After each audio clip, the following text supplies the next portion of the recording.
Bismillah. Assalamualaikum warahmatullahi wabarakatuh. Waalaikumsalam warahmatullahi wabarakatuh. Ustadz, saya mau tanya amalan yang baik buat ibu yang sudah meninggal, karena selama ibu hidup di dunia saya belum bisa memberikan kebahagiaan kepadanya. Terima kasih.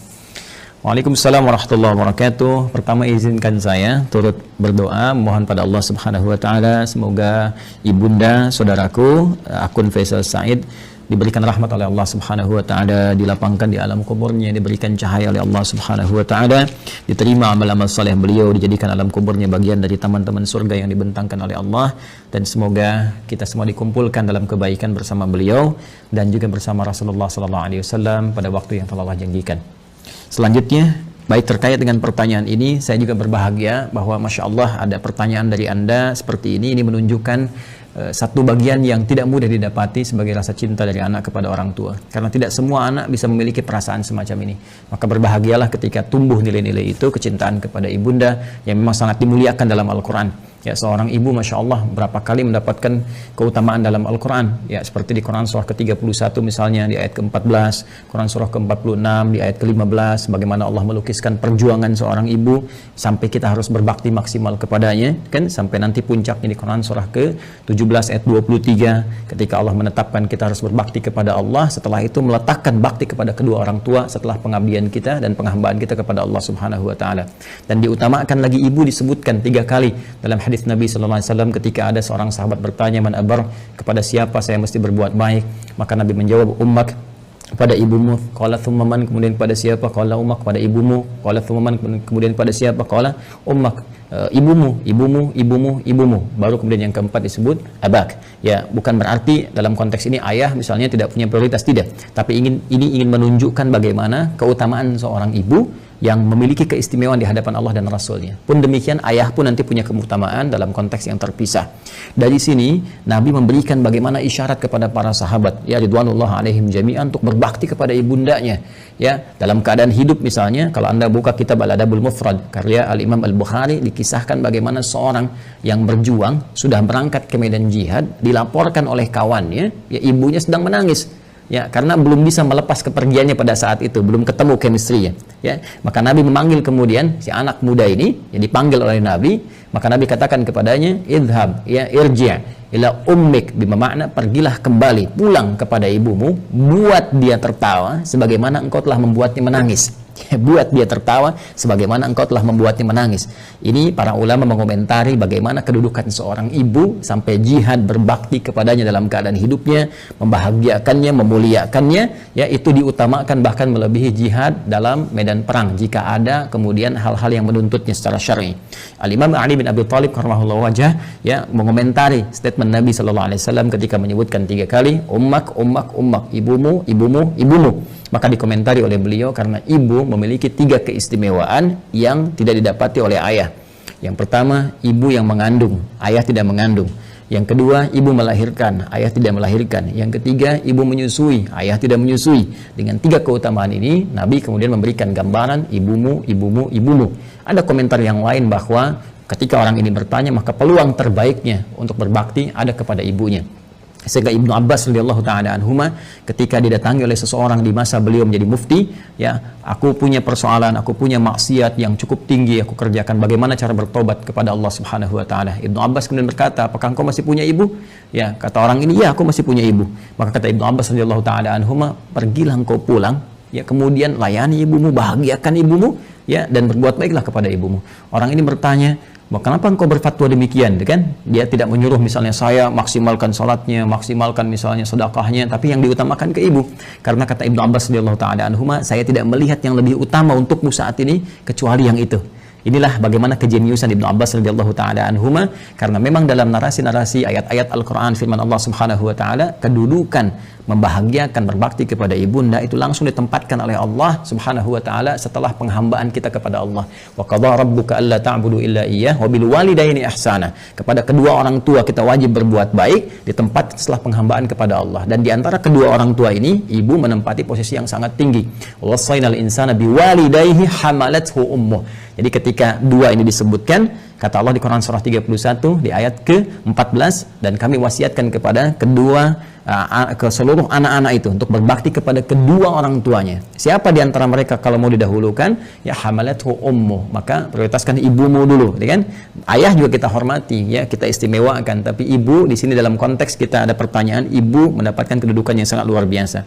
Demikian di Quran surah ke-46 ayat 15. Nah, ini yang paling menarik dalam konteks kehidupan. Allah, Rasulullah SAW meminta kita memaksimalkan. Orang banyak berbuat baik, tapi tidak sedikit orang-orang yang bisa memaksimalkan itu setelah ibunya wafat. Dan Anda termasuk yang dianugerahi oleh Allah Subhanahu wa taala kemampuan, keinginan dan azam untuk berbuat baik ibu walaupun telah wafat. Maka berbahagialah. Di antara caranya ada yang Nabi SAW sampaikan, bahkan disebutkan dalam hadis riwayat Muslim sampai dengan 9 lafaz. Saya sebutkan hadisnya, qala Rasulullah sallallahu alaihi wasallam, idza matal insanu atau idza matal abdu. Ya, kata Nabi SAW, jika seorang manusia yang biasa beraktivitas. Jadi insan itu, kata insan disebutkan 65 kali dalam Al-Quran, menunjuk pada term manusia dengan totalitas aktivitasnya. Jadi kalau terkait dengan nafsunya, tampilan fisikalnya disebut dengan bashar, 35 kali disebutkan dalam Al-Quran. Jika terkait dengan sifat-sifat lembutnya, harmoninya, yang berbeda dengan jin, ya, dari penampakan dan gaibnya, itu disebut dengan al-ins. 18 kali ins dan jin dipasangkan dalam Al-Quran. Kemudian ada lagi menyebut sifat sosialnya an-nas, setidaknya 241 kali kurang lebih disebutkan dalam Al-Quran. Jika menyebut asal genetiknya disebut dengan Bani Adam, disebutkan 7 kali dalam Al-Quran. Nah, kalau disebutkan insan, al-insan 65 kali disebutkan dalam Al-Quran, itu menunjuk kepada totalitas aktivitas. Jadi saat mulai bangun tidur sampai tidur lagi. Nah, kata Nabi, idza matal insanu, jika manusia yang biasa beraktivitas dari mulai bangun tidur sampai tidur lagi, dari bangun sampai tidur lagi, kemudian meninggal, wafat. Ya, di kalimat pertama ini, pembuka hadis ini ingin memberikan kesan kepada kita bahwa mohon maaf sekali, sepadat-padat apapun kita beraktivitas, pada akhirnya meninggal juga. Pada akhirnya wafat juga. Karena itu pembuka hadis ini memberikan satu pengingat yang sangat penting kepada kita. Jangan lupa, awas, jangan lalai bahwa satu saat kita akan pulang kepada Allah. Apa yang kemudian ingin dipertaruhkan di dunia ini sampai Anda lupa mengerjakan ibadah, berangkat gelap, pulang gelap, demi harta tidak seberapa yang kalau didapat kemudian meninggal juga belum tentu dipakai, sampai berselisih, sampai bertarung, sampai ada yang saling menyingkirkan, menyungkurkan, bahkan mohon maaf sekali menumpahkan darah. Waliyadzubillah. Allah, berlindunglah kepada Allah Subhanahu wa taala. Berlindunglah. Karena apapun yang Anda dapatkan saat di dunia, satu saat akan ditinggalkan. Jika bukan Anda meninggalkan dunia, maka dunia akan meninggalkan Anda. Satu saat kita akan wafat. Dan bila seorang manusia telah wafat yang biasanya beraktivitas, ya, in qata'a sa'iru amalih, maka akan terputuslah semua aktivitasnya itu. Peluang dia mengumpulkan nilai-nilai kebaikan. Karena rumus kebaikan dalam Islam itu dengan konteks kehidupan akhirat yang telah kita selesaikan dunianya dan berpindah kepada dimensi lain, ya, barzakh kemudian akhirat, maka Al-Quran memberikan wawasan kepada kita, dan dengan wawasan ini kita diminta untuk mengumpulkan dan menyiapkan bekal terbaik. Ya, gambarannya kan seperti ini. Ini kan dunia, ya, yang saat ini kita sedang beraktivitas. Kemudian setelah itu kita pindah ke barzakh, pemisah. Ya. Kemudian akhirnya akhirat. Ini akhirat, ya. Ini yang terakhir. Akhirat. Ini ad-dunya. Kemudian ini barzakh. Bainahuma barzakhul la yabghiyan. Demikian di surat Ar-Rahman, ya. Nah, ini kan hakikat kehidupan kita di sini. Ini tujuan akhirnya, ya, akhir kehidupan, karena itu disebut dengan akhirat. Sekarang kita ada di sini, ya, tempat beraktivitas sementara. Karena ini sifatnya sementara, maka semua yang ada di sini pun di sini, ya, sifatnya sementara. Ya, mohon maaf, usia kita, ini sifatnya sementara, tidak abadi. Ya, hanya sementara saja. Dibatasi dengan apa yang disebut dengan ajal namanya. Ya kan? Jadi begitu ajalnya tiba, maka selesailah kemudian usia kita. Ini batasan ini contohnya misalnya di Quran disebutkan di surah ke-7 Al-A'raf di ayat 34. Walikulli ummatin ajal, dan setiap umat itu bukan 1-2 orang, semua umat yang pernah beraktivitas di bumi mereka memiliki batas usia. Fa idza jaa ajaluhum la yastakhiruna sa'atan wa la yastaqdimun. Jika telah tiba ajalnya, maka tidak akan pernah bisa dimajukan atau dimundurkan. Pada saat itu berhenti, selesai. Ya, berhenti dan selesai. Akan didatangi oleh maut namanya. Ya, maut. Di Quran surah ketiga Ali Imran di ayat 185. Kullu nafsin dha'iqatul maut. Maka maut datang ya untuk sudah menerapkan perintah Allah Subhanahu wa taala sesuai dengan batas ajal ini dan mengambil kembali untuk memindahkan kepada dimensi berikutnya. Yang bertugas membawa maut ini nanti ada bahkan satu malaikatnya khusus spesifik disebut dengan malakul maut ya di Quran surah ke-32. Di ayat yang ke-11 ya paling kanan agak ke bawah, qul yatawaffakum malakul mautil ladzi wukkila bikum, ya katakan Muhammad SAW bahwa setiap yang hidup itu akan didatangi oleh malakul maut. Jadi ada malaikat khusus ya yang ditugasi untuk membawa maut. Maka kalau ini sudah tiba maka selesai ajal. Nah, maka yang biasanya kita ini beraktivitas, aktif, bekerja dengan segala yang kita dapatkan dalam kehidupan dunia. Mohon maaf, bidangnya mungkin beragam, ya. Ada yang di kesehatan, kedokteran, medis, ada yang insinyur, ada yang di militer, tentara, ada yang Polri misalnya, ada yang di politisi, ya, di politik, jadi politisi misalnya, ada yang di pemerintahan, birokrat, ada yang ustadz mengajar, dosen, guru dan sebagainya. Pada akhirnya sepanjang semua bernama makhluk ya dan spesifik manusia, pada akhirnya semua kegiatan itu akan tuntas, selesai ya. Semua manusia yang beraktivitas tadi disebut dengan insan, al-insan ya, ada surah ke-76 dalam Al-Quran, al-insan ya. Kata Nabi, idza matal insan, jika semua manusia yang beraktivitas ini sudah tiba nih, sudah tiba ajalnya ya, tiba maut ya. Maut itu sifatnya, keadaannya. Mata itu kata kerjanya, mata yamutu mautan ya, mata yamutu mautan, idza matal insan. Jika tiba maut ini menjemput manusia ya, sudah datang ajalnya, tiba maut dan menghentikan semua aktivitas yang pernah ia lakukan. Tadi saya katakan semua pembuka di hadis ini kalimatnya singkat padat, cuma 2 kata, matal insan, tapi pesannya sangat dalam, memberikan kesan bahwa apapun yang kita banggakan pada hakikatnya akan selesai. Apapun yang kita tonjolkan dalam kehidupan pada hakikatnya akan selesai. Apakah harta benda yang kita tampilkan, apakah kedudukan yang kita tonjolkan dan sebagainya, semua akan tuntas, selesai dengan tibanya maut. Ya, karena sifatnya kehidupan kita di dunia ini sementara, maka usia pun sementara, bekalnya pun sementara. Silakan Anda kumpulkan sampai banyak bermewah-mewah misalnya, mohon maaf kendaraan banyak yang mewah, pakaian mewah, pada akhirnya meninggal nggak dibawa. Ya, alam kubur itu tempatnya hanya setempat seukuran jasad kita saja. Nggak ada seukuran rumah Anda, seukuran mobil Anda untuk memasukkan semua aset Anda. Tidak, selesai kawan. Karena itu sering-kali merenung, sering-sering merenung. Pada akhirnya, apa sih yang mau dicapai di kehidupan dunia ini? Kalau kita memang akan berpindah. Dan setiap tempat yang disinggahi, fitrahnya membutuhkan bekal. Ya, Anda saja di dunia, saya sering katakan, dalam konteks kehidupan dunia saja, misal, saat ini saya ada di Bekasi misalnya, ya kan? Saya akan pergi di satu provinsi yang sama, ya. Misalnya ke Bandung lah, sama-sama Jawa Barat misalnya. Atau ke tetangga ke Jakarta misalnya, ya. Ini kita ke Jakarta saja yang jaraknya tidak terlampau jauh, mesti punya bekal. Ke Bandung mesti punya bekal. Apatah kalau saya ingin ke Sumatera, kalau saya ingin ke Papua, atau saya ingin keluar Indonesia misalnya, pasti harus punya bekal. Mustahil berpindah tempat, ruang, dan waktu tanpa bekal memadai yang kita bawa, itu mustahil. Ya, nah kalau dalam konteks keduniaan saja mesti punya bekal, maka bagaimana dengan dimensi yang berbeda? Dunianya kita tinggalkan. Ini kan kalau dari sini masih ke Malaysia, masih dunia, ya kan? Ke Amerika masih dunia. Ini sekarang kita meninggalkan dunia. Bahkan pengumuman disampaikan telah meninggal dunia. Artinya meninggalkan dunia, maka mutlak mesti punya bekal. Dan di dalam konteks keduniaan saja, bekalnya bisa beda.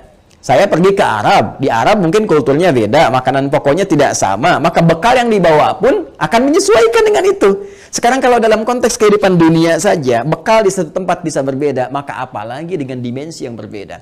Mesti ada bekal untuk hadir ke sini. Ya. Di saat kita bawa ke sini, semua bekal dunia tanggal, yang dunia ini hilang. Ya, karena beda tempat. Sekali lagi, apa yang kita bawa di sini, kita bawa rupiah dari sini. Apakah akan laku dibawa di Amerika? Ya, laku misalnya dibawa di Kanada, laku dibawa di Jerman dan sebagainya. Belum tentu. Belum tentu, kita harus tukar dulu gitu kan? Atau barangkali belum berlaku misalnya dan seterusnya. Boleh jadi. Nah, sekarang kita akan pindah tempat, dimensi berbeda. Apa yang harus kita bawa? Apa yang harus kita siapkan di dunia ini? Ya, sehingga kita bisa bawa saat berpindah ke alam barzakh ini sebagai persiapan menuju akhirat. Ya. Maka tiada lain, rumusnya lanjutkan hadisnya. In qata'a sa'iru amalih, maka terputus semua peluang amalnya. Ya, pertama amal.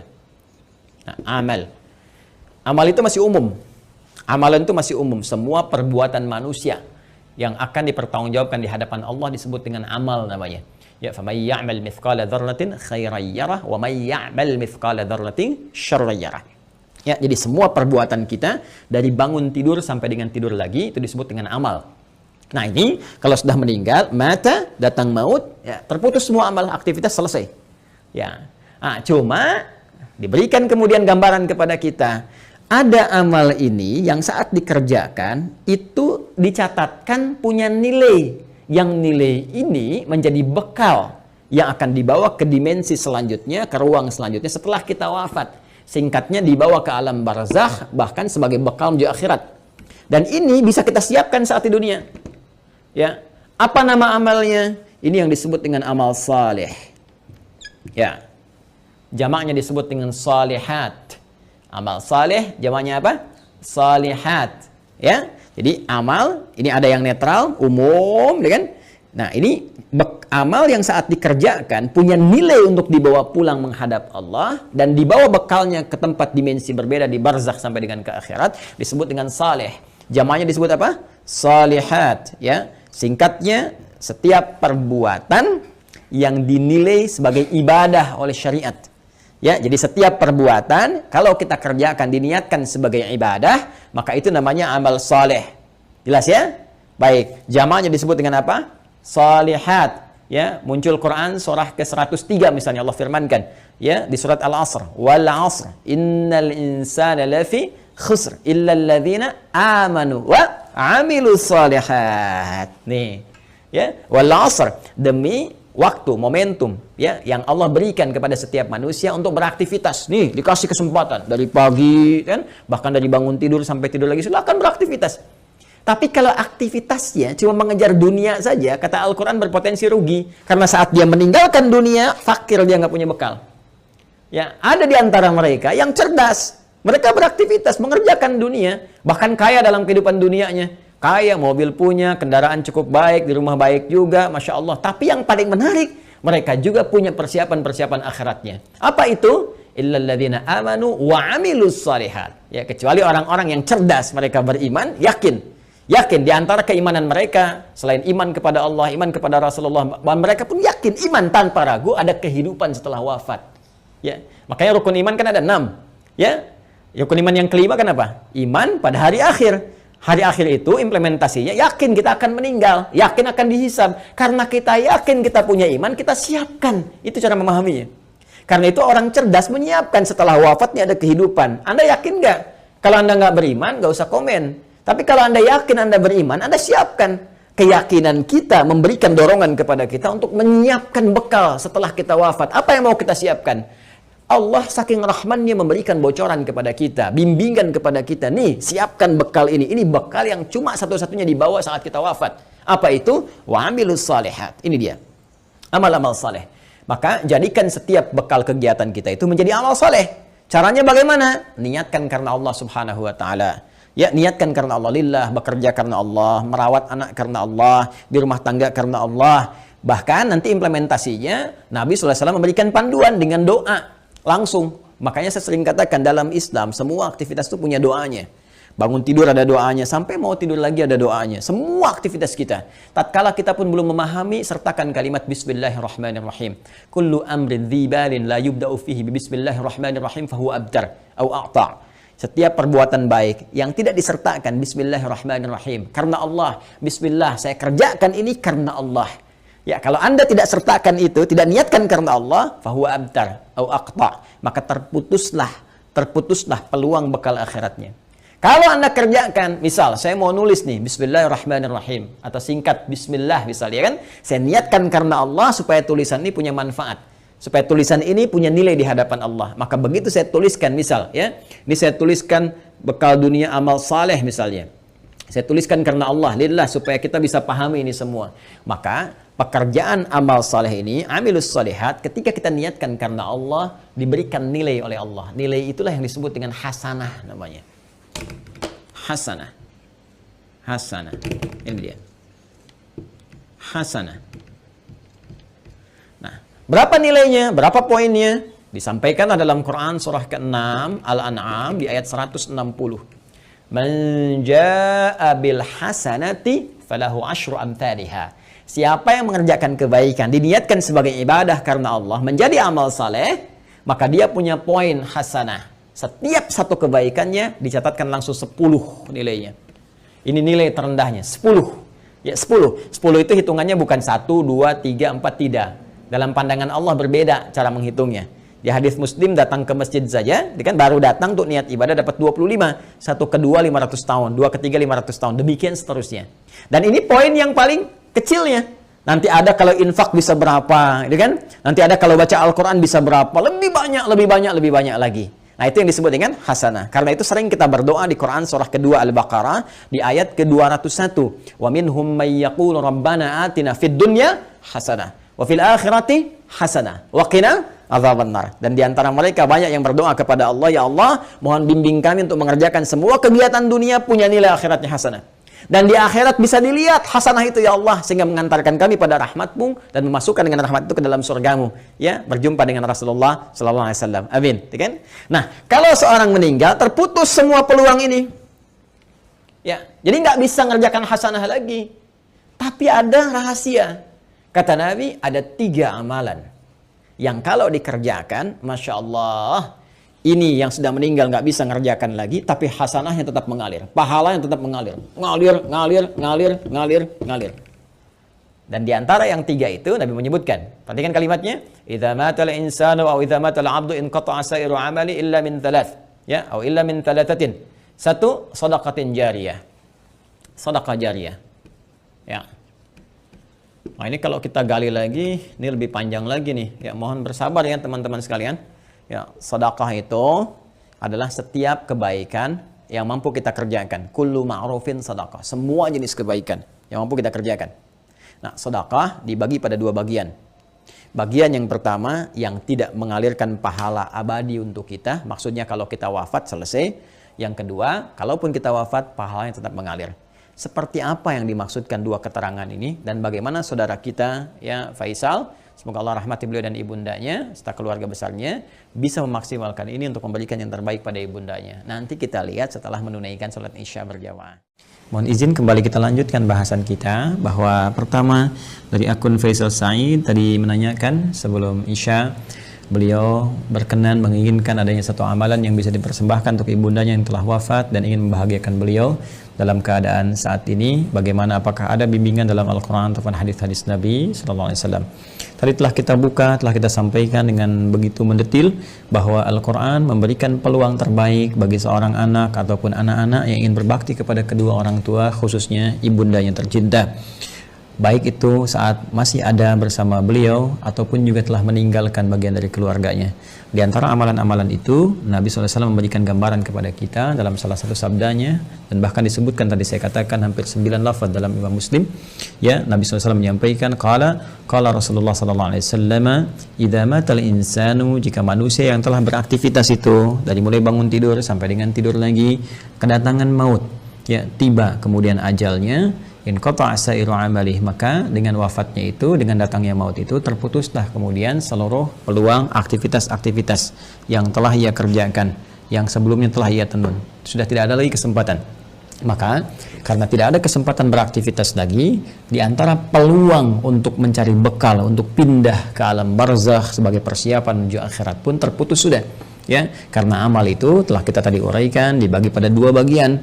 Ya, ada yang tadi objektif umumnya, kemudian dibagi 2, ada yang disebut dengan amal saleh, yaitu amal-amal kebaikan yang dinilai sebagai ibadah jika dilakukan karena Allah Subhanahu wa taala. Dan dia punya poin yang disebut dengan hasanah itu. Bila ada satu perbuatan menjadi hasanah, maka dia punya 10 poinnya. Ya, Quran surah ke-6 Al-An'am ayat 160 seperti telah kami tuliskan sebelumnya, man jaa'a bil hasanati falahu asyru amsalihha. Ya, maka siapapun yang mampu menenun kebaikan menjadi hasanah, punya nilai ibadah, maka dia punya poin 10. Ya, 10 tadi kami sampaikan saat sebelum Isya, bahwa jangan dihitung 1, 2, 3, 4, 5 karena Allah punya hitungan tersendiri yang nilainya jauh dari apa yang kita gambarkan. Nah, teman-teman sekalian, itu batas minimalnya.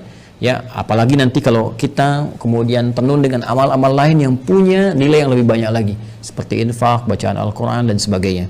Ada lagi amal yang kedua nanti amal sayyi, ya, jamaknya sayyiat, sayyiat. Nah, ini amal-amal yang didesain bersumber dari nafsu atas bisikan-bisikan setan. Ya, paradoks dengan amal soleh tadi. Makanya sering saya katakan ada amal soleh, ada amal salah. Yang baiknya amal saleh, yang jeleknya amal salah. Amal salah ini sepanjang kita hidup mesti kita koreksi, kita benarkan, ya, lewat jalur yang disebut dengan taubat. Ya, supaya dengan jalur taubat ini dihapus nanti yang jelek-jeleknya sebelum kita wafat, ya dihapuskan catatannya, diperbaiki kemudian oleh amal-amal kita atas petunjuk dan izin Allah Subhanahu wa taala. Kita tutup itu dan isi dengan hal-hal yang baik sehingga di ujungnya, di ujung kematian kita menjadi baik. Itu yang disebut dengan husnul khatimah. Khatimah itu penutup, husnul itu baik, ya, penutup yang terbaik. Maka ketika kita sudah tutup dengan taubat, berkenan Allah menghapuskan amal-amal jelek ini sehingga yang terbawa yang baik-baiknya saja saat menghadap kepada Allah Subhanahu wa taala. Kalau ini tidak terjadi, nanti di hadis Muslim riwayat sahabat Abu Hurairah radhiyallahu taala anhu akan disebutkan oleh Nabi sallallahu alaihi wasallam, maka setiap amal yang soleh akan menutup yang salahnya. Ya, misal nanti yang ini salat, yang ini misalnya senang bikin hoax, maka yang salatnya akan menutup perbuatan hoaxnya. Yang ini misalnya puasa, yang ini senang berselisih, maka yang puasa akan menutup selisihnya. Demikian seterusnya sampai ditimbang nanti. Bahkan ada orang yang bangkrut disebut dengan muflis, ya, disebut dengan muflis. Jadi begitu habis amal salehnya, masih ada amal salahnya, maka bangkrut dia karena nggak punya lagi penutup. Ya, habis modalnya ini, tersisa keburukannya, maka diambillah kejelekan orang-orang dizalimi, ditimpakan kepadanya, dilemparkan ke neraka. Itu yang disebut dengan muflis. Waliyadzubillah, kita berlindung kepada Allah Subhanahu wa taala dari perbuatan tadi. Nah, sekarang ada orang yang telah wafat, nggak bisa mengerjakan amalan lagi, tapi apakah dia berpeluang masih mendapatkan baik balasan-balasan pahala, ya, transfer pahala kebaikan? Karena kalau sudah di alam barzah, kita nggak bisa kirim makanan, kita nggak bisa misalnya kirim perhiasan, kita nggak bisa kirim kebutuhan dunia karena dimensinya beda, ruangnya sudah lain, alamnya sudah berbeda. Yang harus kita kirimkan kepada mereka adalah bekal real yang mereka butuhkan. Nah, kata Nabi, ada 3 peluang yang mungkin didapatkan oleh mereka yang telah wafat, ya, walaupun mereka telah meninggal dunia dan tidak beramal lagi. Yang pertama tadi telah kita singgung, sedekah jariyah. Ya, sedekatin jariyah, yaitu amal-amal kebaikan yang pahalanya tetap mengalir. Ya, saya ulang, amal-amal kebaikan yang pahalanya tetap mengalir. Jadi, pertama, teman-teman, sedekah ini adalah gambaran dari semua perbuatan-perbuatan baik. Ya, dalam fikih disebut dengan kullu ma'rufin sedekah. Semua perbuatan baik yang mampu dikerjakan itu disebut dengan sedekah.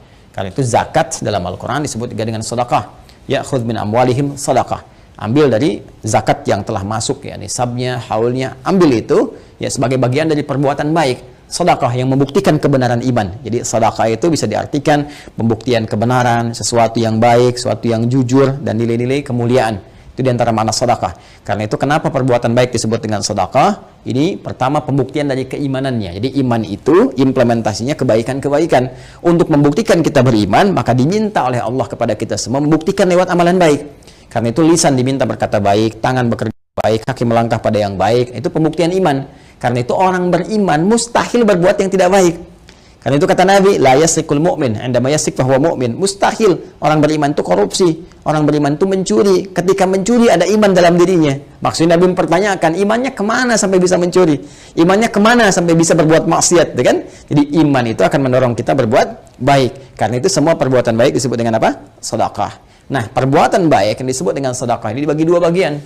Ya, dibagi 2 bagian. Ada yang disebut dengan sedekah tsabitah. Ya, saya hapus dulu ini. Sedekah tsabitah.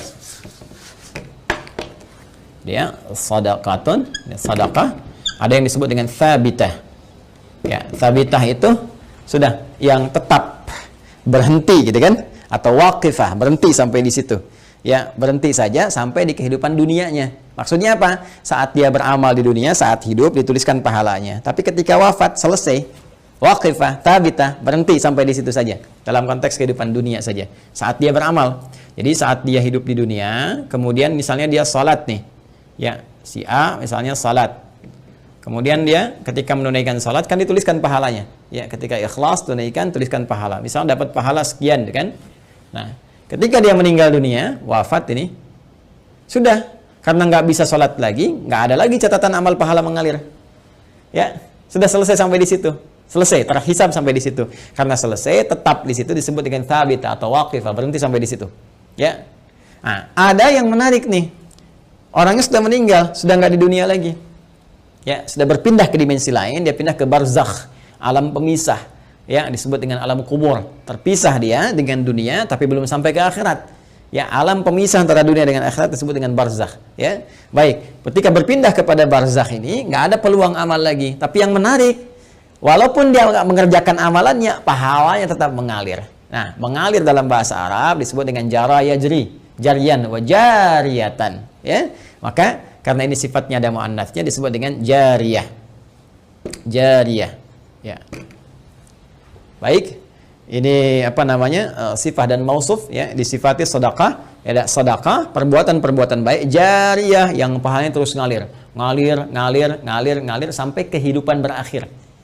Ya, sampai hari perhitungan tiba, kiamat terjadi, ya, perhitungan pahala, baru kemudian di situ hitungan dikumpulkan keseluruhan disebut dengan hisab.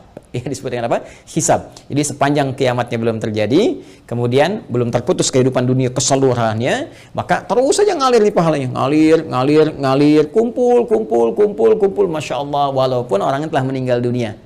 Nah, ini sedekah jariyah ini punya dua sumber. Ya. Untuk mempercepat, punya dua sumber. Sumber pertama adalah kebiasaan amal soleh yang dikerjakan oleh orang yang meninggal tadi sebelum dia wafat. Jadi sebelum dia wafat, dia punya kebiasaan beramal. Ya, yang amalan ini setelah dia wafat pun masih ada tuh. Ya, merambat peluang amalannya sehingga pahalanya terus mengalir kepada yang bersangkutan. Apa di antara contohnya misalnya? Ah, contoh misalnya yang bersangkutan sebelum meninggal dunia pernah misalnya menyumbang untuk kepentingan di masjid. Masya Allah misalnya sedang ada perbaikan masjid, kan? Lalu disumbangkanlah untuk bikin keran wudhu misalnya. Masya Allah, walaupun orang yang meninggal, keran wudhunya masih ada, dipakai orang.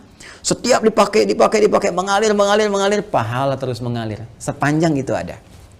Karpet masjid misalnya kan disumbangkan, dipakai terus, walaupun orang yang meninggal, tetap pahalanya mengalir. Ngalir. Masya Allah. Pesantren, pembangunan, tadi ada beberapa informasi yang saya sampaikan terkait update, nanti di akhir saya tegaskan kembali ya. Masya Allah misalnya bikin pesantren untuk ahli Al-Quran, bahkan misalnya ada mushafnya ya, kan kita buka juga tuh wakaf untuk mushafnya, untuk perangkat hafalan, itu Masya Allah setiap yang menghafal dapat pahalanya. Makanya saya sering katakan kalau beramal kita mesti cerdas, dengan modal sekecil-kecilnya dapat keuntungan sebanyak-banyaknya ya. Contoh misalnya kita punya uang 50.000 nih, kita bisa punya banyak pilihan untuk beramal saleh. Tapi kalau kita bisa gunakan 50.000 misalnya untuk sedekah jariyah, saya punya pos uang misalnya 50.000 nih. Saya pengen jadi pahala di hadapan Allah. Mana yang akan saya gunakan? Maka Anda bisa melihat dengan bijak. Anda mau pilih mana yang thabit, waqifah, berhenti sampai di situ. Misal Anda berikan makanan, kasih misalnya orang butuh untuk makan supaya energi dia ada. Dia makan tuh, dari energi itu dia pakai untuk sholat misalnya. Ya, dia akan gunakan untuk sholat seketika ketika energinya selesai pahala Anda. Kan? Anda gunakan beli mushaf, misal dapat 2, Anda berikan ke penghafal Quran. Masya Allah, penghafal Quran menghafal Quran menggunakan mushaf Anda. Demi Allah saya katakan, penghafal Quran itu nggak ada yang baca sekali. Ya, Alif Lam Mim, Dzalikal kitabu, bukan menghafal. La raiba fi, dzalikal kitabu la raiba fi, hudal lil muttaqin, dzalikal kitabu la raiba fi, hudal lil muttaqin. Saya mau tanya pada Anda, berapa kali dia mengulang? Berapa kali dia mengulang-ulang? Dan yang paling dahsyatnya, bukankah bacaan Al-Quran itu dinilai berdasarkan hurufnya, bukan ayatnya, bukan jumlah ayatnya tapi jumlah hurufnya. Man qara'a harfan min kitabillahi falahu 10 hasanat. Siapa yang membaca satu huruf saja dari kitab Allah, dia mendapatkan setiap hurufnya 10 kebaikan. Dan berapa banyak pengulangan disebutkan oleh penghafal Al-Quran. Jadi dengan modal 50.000 itu berapa banyak pahala dapatkan. Nah, kadar Allah, si A ini misalnya dapat 2 orang nih, si A dengan si B sudah hafal dia dua-duanya. Dipakai jadi imam, Masya Allah, ngajarkan lagi, ini merambat lagi. Mushafnya masih ada, diwariskan lagi pada orang lain. Allahu Akbar, lahir dari sini misalnya 10 santri, sini 10 santri, ini punya murid lagi, modal cuma 50.000, berapa yang didapatkan? Maka dari itu cerdas-cerdas saat hidup mencari apa yang kira-kira bisa mendapatkan jariah di sini. Ya, tidak harus dengan harta, bisa dengan tenaga. Makanya kalau ada misalnya ya kegiatan di masjid, ikut di situ kan, dengan tenaga kita atau dengan sebatas yang kita mampu dan sebagainya ya, apa yang bisa kita lakukan. Ini jariah. Nah, ada lagi kondisi orangnya misalnya sudah tidak ada. Ya, ini bisa dikerjakan oleh siapa? Oleh anak misalnya. Ya, anak. Apa yang dilakukan oleh anak? Seperti tadi. Ya, misalnya dia membelikan mushaf, dikirimkan misalnya kepada siapa? Ya, kepada para penghafal Quran. Niatkan itu untuk misalnya diarahkan kepentingan ibundanya. Tadi seperti yang tadi disampaikan. Ya Allah, saya berniat dengan wakaf mushaf ini atas nama ibunda saya. Itu boleh dilakukan. Sah dikerjakan. Boleh-boleh saja. Silahkan. Ya, Anda punya berapa? 50.000, 100.000, niatkan. Ya Allah, saya mau bantu untuk pesantren, saya niatkan untuk ibu saya. Sah. Boleh, kirimkan itu. Ya, kirimkan. Sampaikan. Boleh dengan itu semua Anda lakukan. Dan Masya Allah ketika itu dikerjakan, ada sesuatu yang akan terjadi, sesuatu yang berbeda. Ya, tapi juga ingat, tetap kita jaga dalam koridor amalan, amal solehnya. Nggak usah misalnya ditambahin apapun. Kalau saya sih sarankan, kalau Anda misalnya mau mushaf, sudah cukupkan dengan niat saja. Ya, dengan niat dalam hati kita bahwa ini kita niatkan untuk kepentingan ibunda saya. Ya, ini Anda nggak harus cantumkan misalnya, ya taruh foto misalnya atau taruh ini, taruh itu nggak diperlukan menurut saya. Ya, walaupun mungkin ada pandangan berbeda, kita hormati. Tapi bagi saya pribadi, cukupkanlah seperti itu apa adanya. Sehingga dengan orang-orang membaca pun akan tercukupkan bagi pahala itu mengalir dengan izin Allah Subhanahu wa Ta'ala. Ya. Allah Ta'ala alam bisawab. Ini bagian yang pertama, sedekah jariyah. Satu. Ya. Kemudian yang kedua, teman-teman sekalian, bisa dalam bentuk ya ilmin yuntafa'u bihi, ilmu yang bermanfaat. Ya, ini juga bisa dikerjakan dari orang yang hidup, misalnya pernah mengajar, gitu kan? Makanya saya sering katakan, mohon izin sekali, anak-anak itu kalau dia dari kecil tuh, orang tua mengajarkan. Ya, ajak misalnya sampingnya sholat, ajarkan. Al-Fatihahnya kalau bisa dari orang tuanya, ayah atau ibundanya. Karena akan dibawa terus sholat. Ya, dibawa sholat. Ketika bisa dari orang tuanya, dipakai terus sholat, itu mengalir tuh setiap anak sholat dapat bagian pahala. Ilmin yuntafa'u bihi, ilmu yang bermanfaat. Ya, bukankah orang tua banyak mengajarkan kebaikan? Pakai. Ya, dan yang ketiga, teman-teman sekalian, nah ini waladin salihin yad'u lahu, anak saleh yang banyak mendoakan kedua orang tuanya. Maka kalau tadi misalnya akun Faisal, saudara kita ingin berbuat baik, di antara 3 pilihan ini yang pertama bisa dilakukan, ya kan? Yang kedua bisa dipraktikkan, yang ketiga jadilah Anda pribadi yang soleh. Ya, jangan banyak larut dalam kesedihan. Manfaatnya nggak ada gitu kan. Sedih itu naluriah, fitrah alamiah biasa saja. Itu terjadi pasti. Nabi pun sedih ketika ditinggal Sayyidah Khadijah misalnya. Bahkan ketika ditinggal pamannya, beliau sedih sekali. Sedih ya, itu biasa, itu fitrah. Tinggal ibunda beliau sedih. Ya, namun apa yang harus dilakukan oleh kita? Kita alihkan kesedihan itu menjadi sebuah energi yang positif yang mengantarkan kebahagiaan pada orang yang telah meninggalkan kita. Maka caranya apa? Perbaiki pribadi kita menjadi saleh. Ya, jadi anak yang saleh, yang disukai oleh Allah Subhanahu wa Ta'ala. Mulai rubah tampilan kita, tunaikan sholat dengan baik, rajin membaca Al-Quran, bekerja dengan baik, yang halal jauhi yang haram-haram. Ketika semua itu dikerjakan, Anda tinggal mengangkat tangan bermohon pada Allah Subhanahu wa Ta'ala. Ketika sifat saleh melekat pada seorang anak, maka doanya langsung mustajab. Waladin salehin yad'u lahu, seorang anak yang saleh yang ketika bermohon kepada Allah, langsung doanya diantarkan jadi cahaya ke kuburan ibundanya atau ayahandanya. Langsung jadi cahaya. Dan itu boleh jadi pilihan terbaik yang bisa Anda lakukan untuk mempersembahkan pada ibunda Anda. Ya, kalau perbedaan pandangan dari para ulama itu biasa-biasa saja. Ya, A memandang, B memandang, tidak ada masalah. Tapi ijtihad satu tidak bisa membatalkan ijtihad yang lainnya karena peluang ini terbuka. Ya, jadi kalau ada tadi yang membatasi misalnya sepanjang dia masih hidup, tapi juga ada yang kemudian yang membatasi, yang menafsirkan tidak boleh dari orang yang hidup pun memberikan kebaikan-kebaikan karena perkara umum. Sepanjang tidak ada takhsisnya, tidak ada kekhususan, maka maknanya tetap umum. Jelas ya? Wallahu ta'ala alam bissawab.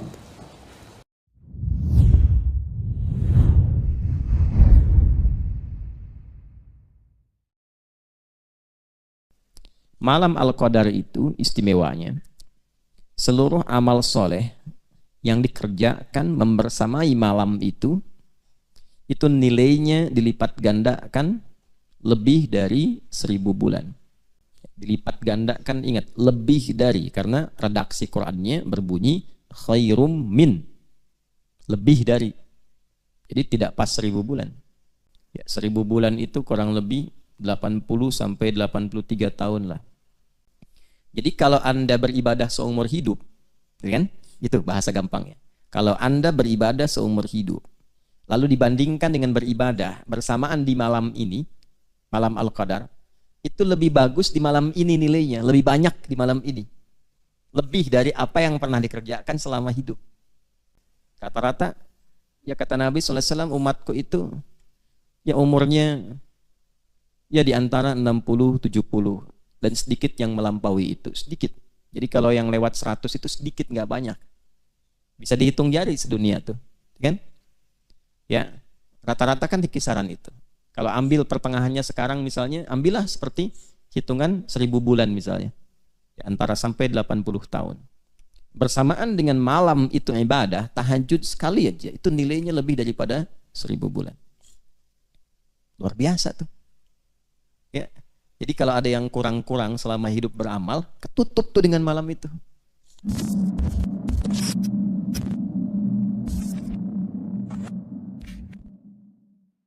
Kita awali dengan bersyukur pada Allah Subhanahu wa taala. Kita masih diberikan kesempatan untuk menunaikan ibadah siam. Di kesempatan ini kita akan sedikit dulu belajar topik yang berbeda sedikit saja untuk memberikan pencerahan terkait dengan satu momen yang istimewa yang hanya terjadi di bulan Ramadan, yaitu di satu dari sekian malamnya. Dikenal dengan Lailatul Qadar, malam Al-Qadar. Ini penting kita bahas karena ada beberapa redaksi hadis juga yang memberikan motivasi kepada kita untuk tidak putus berburu malam Al-Qadar ini sampai ujung Ramadan. Bahkan ada yang spesifik meminta di 10 hari terakhir, kan?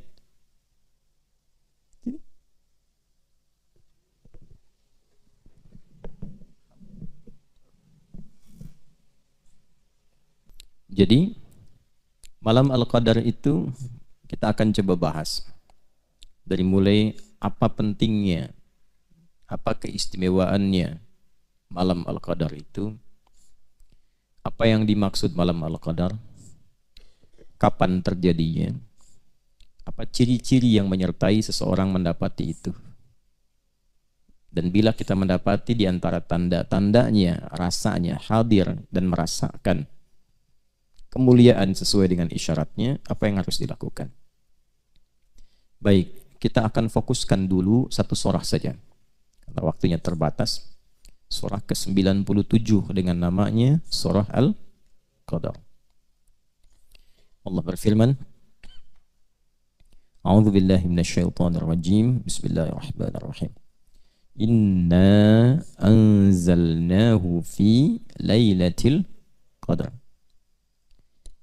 Inna, sungguh, demi keagunganku. Ya, terjemahkan na-nya itu seringkali kalau dilihat di mushaf kami kan. Nah, kalau belum belajar ulumul Quran, ilmu-ilmu untuk memahami Al-Quran, bisa potensi keliru pemahaman. Kok bentuknya jamak gitu kan. Nah, kalau ada bentuk jamak, itu di ulumul Quran itu maknanya dua. Kita ambil salah satunya saja untuk memudahkan sesuai topik kitab. Yang paling pokok namanya ta'zimun nafsi li ta'zimi sya'ni. Ta'zimun nafsi li ta'zimi sya'ni. Yaitu menghadirkan keagungan Allah untuk menunjukkan istimewanya atau agungnya satu informasi yang disampaikan. Jadi saking pentingnya informasi yang disampaikan, Allah sampai menghadirkan keagungan zatnya. Gitu ya? Baik. Contoh begini. Presiden bicara misalnya. Kalau cuman bicara biasa, saya menghimbau pada masyarakat supaya mudik dengan tertib misalnya. Biasa ya? Coba lihat yang kedua. Saya Presiden Republik Indonesia. Panglima tertinggi. pemimpin bagi seluruh masyarakat di Negara Kesatuan Republik Indonesia. Saya menghimbau kepada seluruh rakyat saya tanpa kecuali agar menunaikan mudik dengan tenang, damai, tertib dan membahagiakan. Beda nggak satu dengan dua? Ya kan? Ketika membawa kedudukan, membawa keistimewaan, keagungan, maka kesannya beda kan? Nah, jika ditemukan dalam Al-Quran, inna nahnu, yang menunjukkan satu informasi, ini menunjukkan informasi yang disampaikan tidak biasa. Pasti istimewa, agung sifatnya, karena di situ Allah menghadirkan keagungan dirinya untuk menunjukkan pentingnya informasi yang disampaikan. Nah, kalau kita tahu ilmunya begitu, cara baca Quran kita akan berbeda. Pasti perhatiannya lebih tinggi. Ayat-ayat semuanya penting, tapi ketika menemukan itu, kita merasa ini ada sesuatu yang istimewa, yang beda dari biasanya. Baik. Inna anzalnahu fi lailatul qadar. Demi keagunganku, aku turunkan Al-Quran itu di malam Al-Qadar. Jadi di sini ada dua peristiwa penting. Peristiwa pertama tentang turunnya Al-Quran. Peristiwa kedua tentang malam Al-Qadar. Ketika Al-Quran diturunkan dan dibuka dengan ta'zimun nafsi li ta'zimi sya'ni inna, kan? Ini memberikan kesan bahwa Al-Quran itu istimewa, agung. Saking agungnya Allah menghadirkan pembuka dengan keagungan zatnya. Jelas ya? Nah, berarti kalau disebut istimewa, Allah sendiri mengagungkan. Masa hamba membiarkan? Menganggap biasa. Ada sesuatu yang istimewa, tidak biasa di Al-Quran itu. Tidak sama, bukan kalam-kalam biasa. Bukan kalam makhluk, kalamullah. Nah, karena itu, suatu saat kita akan pelajari sifat-sifat itu, keagungan itu, sehingga kita menemukan apa yang dimaksudkan dalam Al-Quran. Di antara kedahsyatannya, mampu merubah sekelompok manusia yang tertinggal dan terbelakang, dengan kompleksitas keburukan perilakunya, tiba-tiba menjadi sesuatu yang sangat luar biasa, sosok-sosok gemilang yang mensibgoh dunia. Berubah total itu. Ya, itu Al-Quran. Nanti kita akan lihat apa yang paling pokok di Quran. Kita bahas dulu bagian keduanya. Yang kedua, malam Al-Qadar. Berarti ada yang istimewa di malam Al-Qadar itu. Bukan malam biasa. Karena itu menggunakan tak di ujungnya. Ya? Ada lail, ada lailah. Kalau lail umumnya menunjuk pada waktu malam standar umum. Inna fi khalqis samawati wal inna fi khalqis samawati wal wa ikhtilafil laili wan nahar. Pergantian waktu siang dan malam. Itu kalau disebutkan lail umumnya menunjuk pada waktunya dari ba'da isya sampai menjelang fajar. Menjelang ya, bukan sampai fajar, karena nanti ada waktu jeda singkat namanya sahar. Aktivitas yang dikerjakan di waktu sahar namanya sahur. Makanya kita makannya makan apa? Sahur, maksudnya dilakukan di waktu sahar. Ya, kurang lebih 15 sampai 25 menit sebelum fajar. Jadi kalau subuh misalnya 4.38, ya kurang lebih 4:4 atau 4:10. Kalau jam 3, setengah 3 terlalu dini. Ya, terlalu awal makannya. Nah, itu sahar. Jadi dari mulai malam ba'da isya itu sampai menjelang fajar. Nah, bahasanya menjelang fajar. Itu lail namanya. Kalau ada yang istimewa sampai menjelang fajar ini dari ba'da isya, maka di antara rumusnya tambahkan ta. Jadi kalau ada ta mengiringi kata lail, ini menunjukkan di malam itu tidak biasa. Ini umumnya ya. Walau nanti dalam beberapa keterangan tergantung konteks bisa berbeda. Tapi umumnya teorinya begitu. Kalau ada ta bersamaan dengan lail, maka ta itu menunjukkan sifat yang tidak sama dari waktu-waktu malam yang biasa. Setiap malam bisa tahajud gak? Bisa. Karena itu saat menyebutkan sholat malam itu pakai lail, bukan lailah. Coba Quran surah 17 ayat ke-79. Wa minal laili fatahajjad bi. Bukan wa minal lailah. Artinya setiap malam ada potensi untuk tahajud. Ya.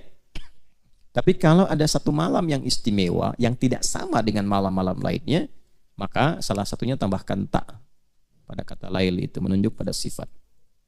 Karena itu ayatnya berbunyi inna anzalnahu fi lailatul qadar. Baik. Lailah ya, bukan lail kan? Nah, apa istimewanya malam Al-Qadar itu? Kita ambil keistimewaannya dulu. Ya.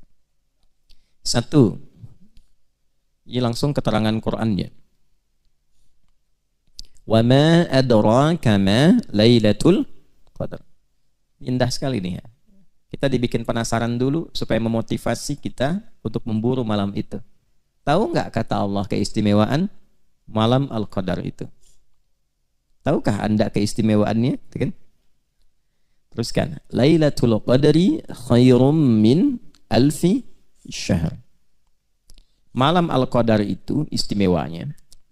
Seluruh amal soleh yang dikerjakan membersamai malam itu nilainya dilipat gandakan lebih dari 1000 bulan. Dilipat gandakan, ingat, lebih dari, karena redaksi Qur'annya berbunyi khairum min, lebih dari. Jadi tidak pas 1000 bulan. Ya, 1000 bulan itu kurang lebih 80 sampai 83 tahun lah. Ambillah 83 tahun misalnya. Berarti lebih daripada itu. Atau bahasa paling gampangnya standar rata-rata usia manusia misalnya. Ya. Baik. Jadi kalau Anda beribadah seumur hidup, kan? Itu bahasa gampangnya. Kalau Anda beribadah seumur hidup, lalu dibandingkan dengan beribadah bersamaan di malam ini, malam Al-Qadar, itu lebih bagus di malam ini nilainya, lebih banyak di malam ini. Lebih dari apa yang pernah dikerjakan selama hidup. Ya, dalam satu amalan ya. Misal selama hidup tiap malam tahajud tuh, ya kan?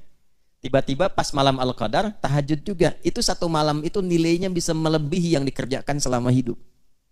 Bahasa gampangnya begitu. Ya, yang dimaksud rata-rata umur manusia hidup. Kan? Rata-rata ya kata Nabi SAW, umatku itu ya umurnya ya di antara 60-70 dan sedikit yang melampaui itu, sedikit. Jadi kalau yang lewat 100 itu sedikit, nggak banyak. Bisa dihitung jari sedunia tuh, kan? Ya, rata-rata kan di kisaran itu. Kalau ambil pertengahannya sekarang misalnya, ambillah seperti hitungan 1000 bulan misalnya. Ya, antara sampai 80 tahun. Bersamaan dengan malam itu ibadah, tahajud sekali aja, itu nilainya lebih daripada 1000 bulan. Luar biasa tuh. Ya. Jadi kalau ada yang kurang-kurang selama hidup beramal, ketutup tuh dengan malam itu. Nah, ini kan masalah iman. Kalau ibadah kan bacanya pakai iman. Ibadah itu kan amal soleh. Amal itu jadi soleh kalau ada imannya. Kalau tak ada iman nggak jadi soleh. Karena itu setiap ada kata iman, itu mengantarkan pada amal soleh. Wal 'asr innal insana lafi khusr illa alladziina amanu wa 'amilus shalihat. Masuk surga juga pakai iman dan amal soleh. Wa basyiril ladziina amanu wa 'amilus shalihat anna lahum jannatin tajri min tahtihal anhar. Nah, amal soleh itu bisa jadi soleh amalnya kalau ada iman. Sifatnya disebut ibadah namanya. Jadi ketika kita beribadah itu sedang beramal soleh, membuktikan keimanan kita. Jelas sampai sini? Baik, kembalikan orang-orang yang mampu beribadah di malam Al-Qadar itu nilainya, satu ibadahnya itu bisa melampaui apa yang ia pernah kerjakan selama hidupnya. Tertutup itu yang kurang-kurang dalam ibadah itu. Masya Allah. Kalau taubat dia, wah itu luar biasa. Luar biasa penerimaannya di sisi Allah Subhanahu wa taala. Antum baca Quran misalnya. Selama hidup sekarang kira-kira berapa kali baca Quran itu? Khatam berapa kali? Atau baca satu surat berapa kali? Alif Lam Mim berapa kali itu? Yasin berapa kali? Atau yang kira-kira pembukanya satu huruf, Qaf, Nun, gitu kan? Dibuka gitu dengan huruf-huruf muqatta'ah. Berapa kali baca itu? Tapi bersamaan dengan malam Al-Qadar, Nun. Tuh. Kang Duni baca itu tuh. Nun. Pas malam Al-Qadar. Itu baca itu lebih dari 1000 bulan. Kayak antum baca nun lebih dari 83 tahun. Nun, nun, nun, nun. Masya Allah. Habis itu meninggal misalnya. Itu Masya Allah. Luar biasa. Ketutup tuh amalan-amalan. Tanya sama malaikat mungkar nakir. Mah kita buka. Kitabmu apa? Nun. Bawa tuh. Ya. Nah, jadi potensi malam Al-Qadar itu satu, berlimpahnya pahala. Karena Ramadan ngejar pahala kan salah satunya. Karena Ramadan itu pekan iman. Pekan iman dan amal soleh. Gitu. Jadi bukan pekan dunia. Karena itu dibukanya panggilannya dengan panggilan iman. Ya ayyuhalladzina amanu kutiba alaikumus siyam. Jadi momentum Ramadan itu memang untuk meningkatkan iman. Bukan mencari dunia. Kalau dunia kan udah 11 bulan. Ya kan? Nah, iman itu kan prospeknya akhirat. Jadi Ramadan itu momentum untuk menguatkan prospek-prospek dan proyek-proyek akhirat kita. Gitu. Jadi kalau kita kembalikan, kita tarik kepada aspek tadi, bacanya pakai iman. Malam Al-Qadar itu nggak bisa dibaca pakai ukuran dunia. Ukurannya pakai ukuran akhirat. Ya, bukan melulu pakai akal, tapi menggunakan iman. Kalau imannya bekerja, dikejar. Kalau nggak bekerja, nggak akan dikejar. Jelas ya? Teruskan. Yang kedua, apa keistimewaannya? Tanazzalul malaikatu warruhu fiha biizni rabbihim min kulli amr. Masya Allah. Semua malaikat turun berdesak-desakan ke bumi. Ini asal kalimatnya tatanazzalu. Itu asalnya. Tapi ada dalam balaghah itu, kalau ingin menunjukkan sesuatu yang berlangsung cepat dan banyak, masif, cepat, masif, itu hilangkan salah satu taknya di depannya. Tapi dhammahnya tetap berlaku di ujung untuk menunjukkan mudhari, sesuatu yang berlangsung terus. Masih ingat tadi waktunya malam Al-Qadar, malam lail dari kapan? Ba'da Isya sampai menjelang fajar. Itu masif terus. Siapa yang masif turun? Malaikat. Banyak. Terus turun. Sampai-sampai kalau kita buka kitab-kitab tafsir itu, ya, itu bumi ini padat dengan malaikat yang berlomba turun. Nanti sampai saking padatnya, alam itu suasananya tenang. Nanti saya bahas di akhir. Ciri-ciri, tanda-tanda malam Al-Qadar itu seperti apa diantaranya. Hening. Ya. Jadi kalau saya hadirkan bejana gelas misalnya, saya isi 1-2 kelereng, lalu saya goncangkan begini, digoyang-goyang, bunyi nggak? Bunyi kan? Lato-lato kan? Tak-tak-tak-tak-tak-tak-tak gitu kan? Tapi kalau saya penuhi sampai padat itu isinya, sampai padat, goyang begini, digoyang, bunyi nggak? Hening. Disimpan aja hening. Itu saking padat ya bumi dengan malaikat yang banyak turun, suasananya berbeda. Oke? Nah, yang kita bahas keistimewaannya dulu. Nanti ini masuk kepada cirinya. Keistimewaannya apa? Sampai-sampai malaikat Jibril pun yang tugas pokoknya menurunkan wahyu, ya, terakhir kepada Nabi Muhammad SAW, di malam itu khusus ikut turun, ya kan? Ikut turun, mimpin malaikat. Kan Rohul Amin itu pemimpin para malaikat. Turun, dipimpin malaikat semua turun. Dengan izin Allah, biidzni rabbihim. Min kulli amr. Allahu Akbar. Itu maknanya umum sekali. Diizinkan oleh Allah untuk menyertai segala perkara yang baik-baik. Artinya apa? Kalau ada yang sholat, tuh malaikat ikut sholat. Kalau ada yang zikir, ikut zikir. Kapan lagi antum sholat diikuti oleh semua malaikat pengen ikut sholat? Makanya kalau ketinggalan semalam aja ruginya banyak. Baca Quran diikuti, zikir diikuti, banyak turun. Oke? Nah, apa dampak paling spesifiknya bagi setiap insan itu terkait dengan doa dan taubat. Jadi kalau doa yang biasa ngaminkan mungkin 1-2 malaikat yang menyertai, ini banyak malaikat. Ya, berdoa amin. Mana Umar? Doa. Umar doa. Amin. Nah, Hasan doa, amin. Ya, Fajri doa, amin. Tuh.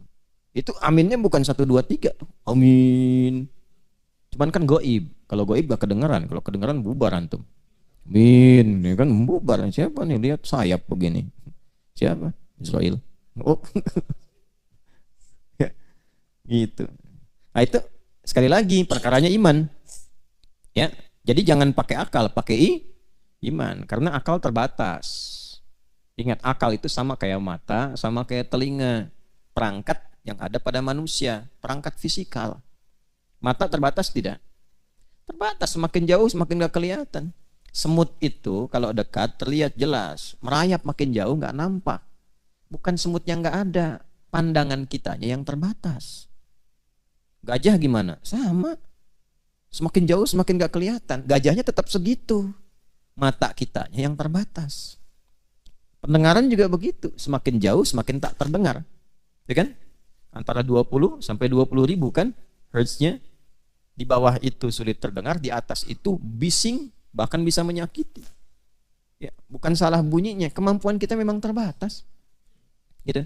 Jadi kalau pendengaran terbatas, penglihatan terbatas, kenapa akalnya nggak mau terbatas? Bukan nggak masuk akal, karena ilmu belum cukup, belum masuk tuh informasi ke dalam akal, sehingga belum bisa nyerna. Kalau sudah ada infonya, gampang dilogikakan.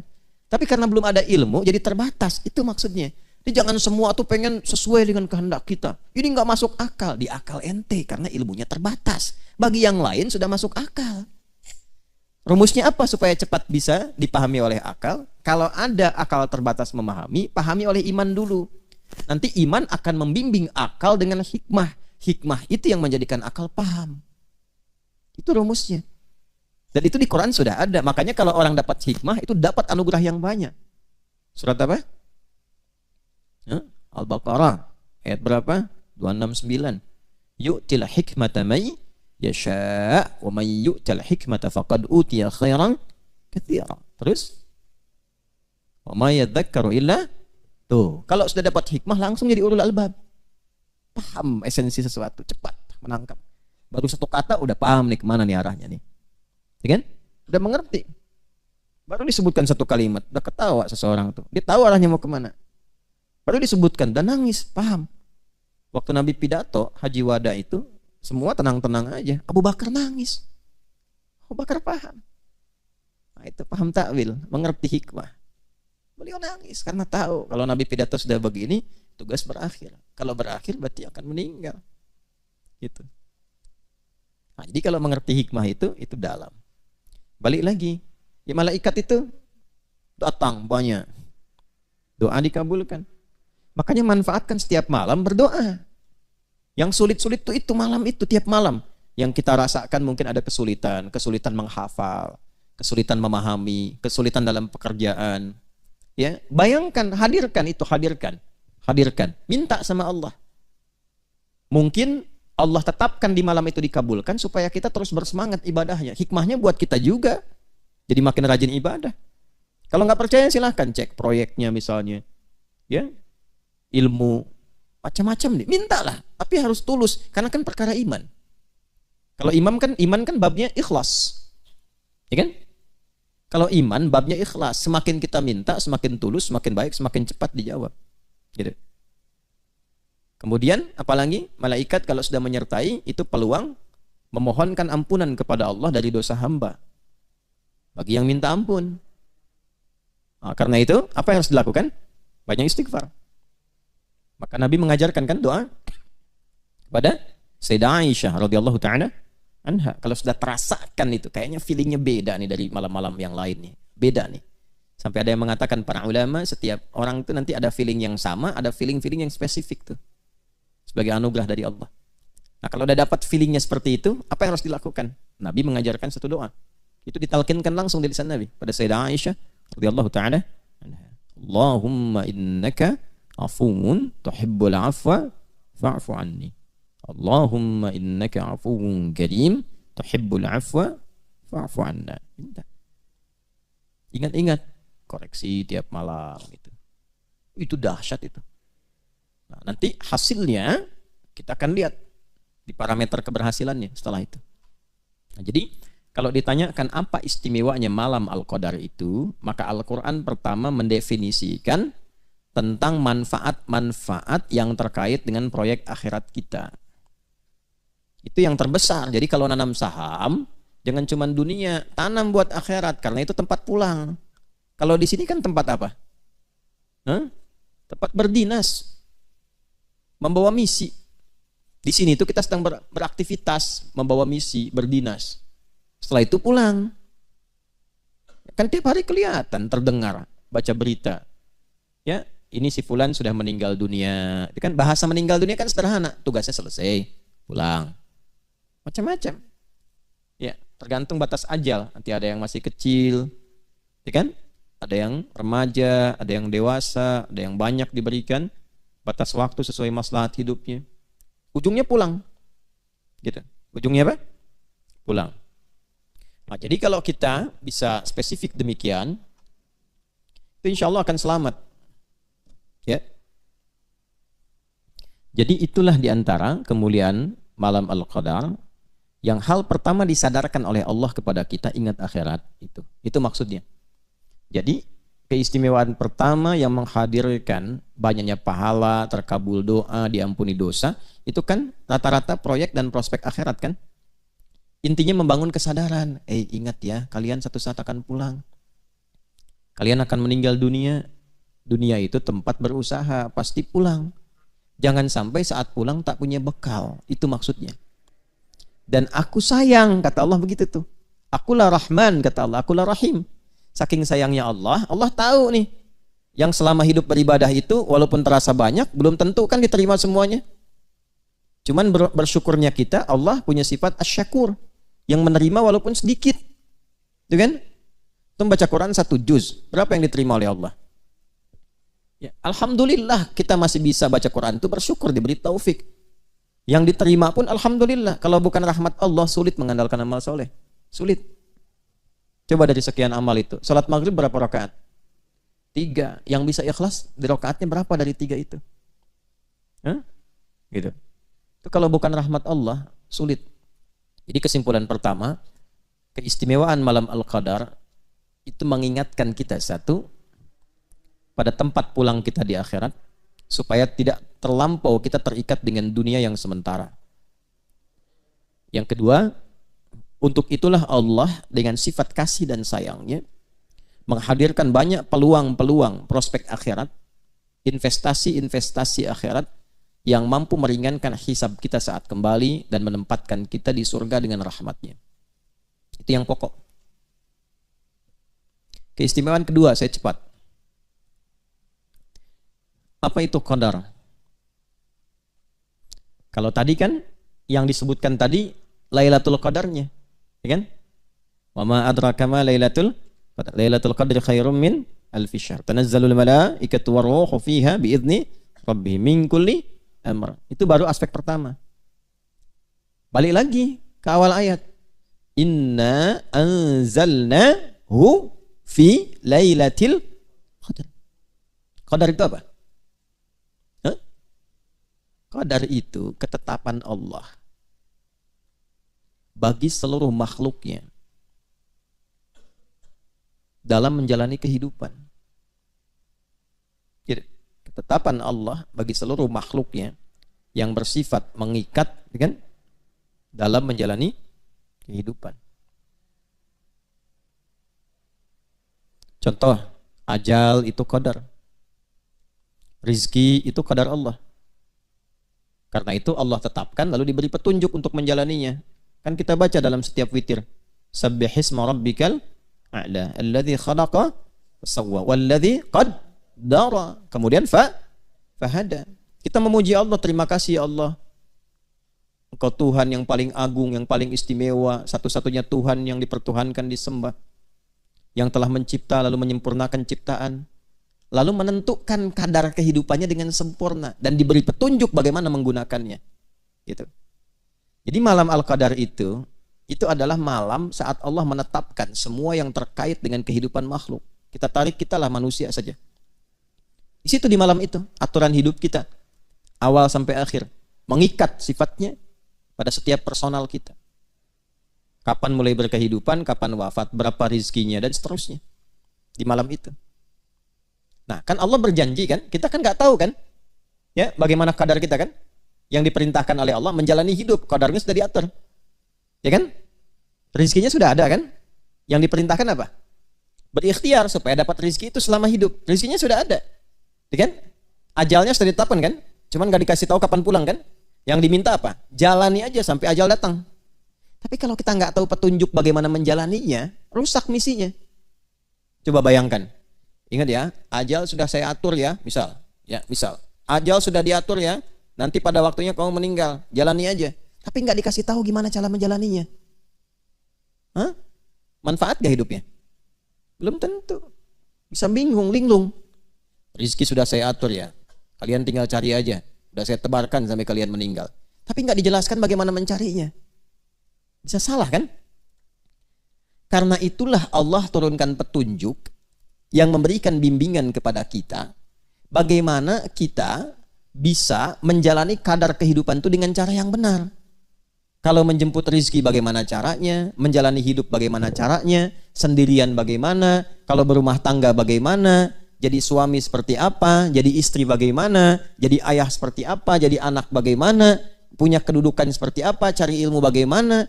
Itu selama hidup berkehidupan, aturannya dijelaskan oleh Allah berupa pedoman, diberikan sebagai petunjuk.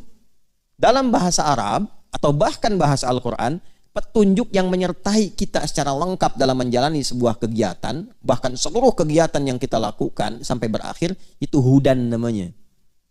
Apa namanya? Hudan. Ya. Dan Al-Quran itu disebut dengan hudan.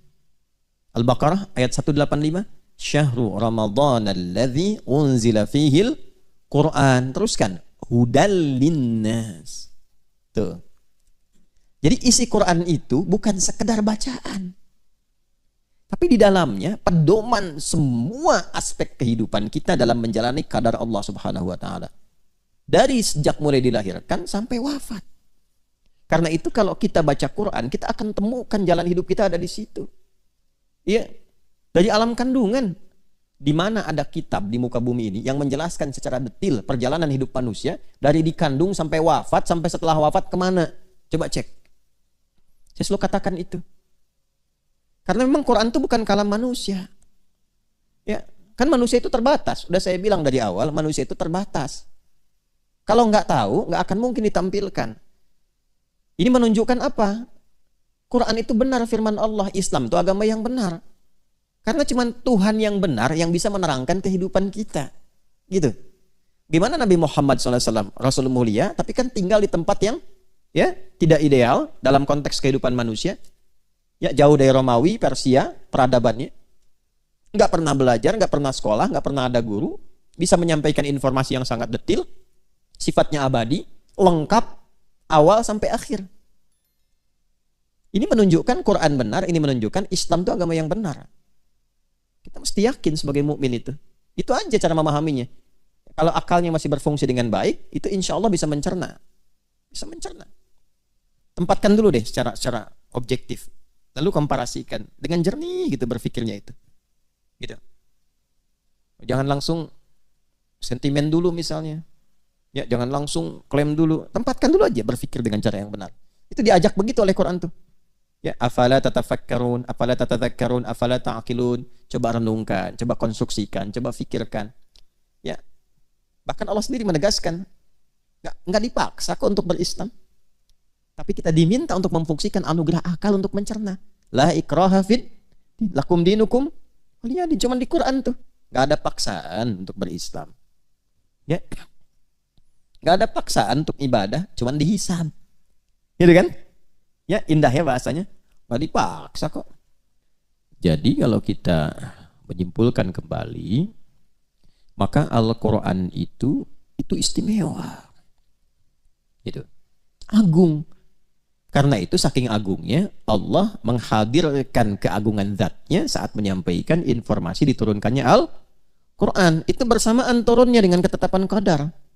Jadi saat kita berkehidupan Allah sudah atur, aturannya pun turun saat bersamaan.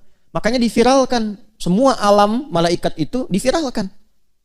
Kan diturunkan ke langit dunia dulu kan? sebelum turun kepada Rasulullah secara detil. Nah itu dua fase. Fase pertama itu turunnya semua 30 juz. Agung, viral tuh alam langit tuh. Ya. Sampai ke langit dunia dulu. Nah itu yang dimaksud anzala. Dibaca di buku saya yang makna ayat puasa. Jadi kalau anzala ya itu langsung sifatnya. Kan di ilmu sharaf begitu. Kalau af'ala dengan fa'ala kan beda. Kalau af'ala itu sifatnya langsung. Yang dimaksud turun sekaligus ke sama'id dunya. Sebagai pedoman berkehidupan. Jadi begitu ditetapkan hukum kehidupan dari mulai usia, dari mulai rizki segala rupa itu, ya, itu bersamaan dengan itu turun petunjuk penggunaannya. Lengkap 30 juz. Baru diturunkan secara detil bersamaan dengan kehidupan supaya dicontohkan oleh kehidupan Nabi sallallahu alaihi wasallam. Tafsirnya jelas. Makanya ketika dijelaskan dengan detil oleh Nabi itu menggunakan nazzala. Ketika turun beda dengan Taurat dan Injil. Taurat Injil turun sekaligus. Karena cuma parsial sifatnya, sebentar dan sebagian manusia saja. Makanya Taurat Injil pakai anzala ketika turun ke nabinya. Tapi kepada Rasulullah SAW Quran pakai nazzala. Al-Imran ayat 3. Nazzala 'alaikal kitaba bil haqq 'alaika. Ke Nabi. Tapi ketika turun dalam suasana qadar, malam al-qadar, itu kalimat nabinya enggak ada. Inna anzalnahu fi lailatul qadar. Hu-nya itu ke Quran. Jelas ya? Sama ya, diadukan apa? Inna anzalnahu fi lailatin mubarakah. Tuh, di malam yang diberkahi. Tapi ketika turun kepada Nabi, ka-nya muncul. Nazzala 'alaikal kitab, pakai nazzala, turunnya bertahap. Bil haqqi musaddiqan lima bayna yadayhi wa anzalat Taurata wal Injil. Tapi Taurat, Injil pakai anzala. Taurat langsung 10 perintah. Injil langsung turun. Ya, semuanya tidak bertahap. Karena umatnya terbatas dan perintah-perintahnya tuh hanya dalam waktu yang terbatas, sederhana. Quran sampai akhir kehidupan.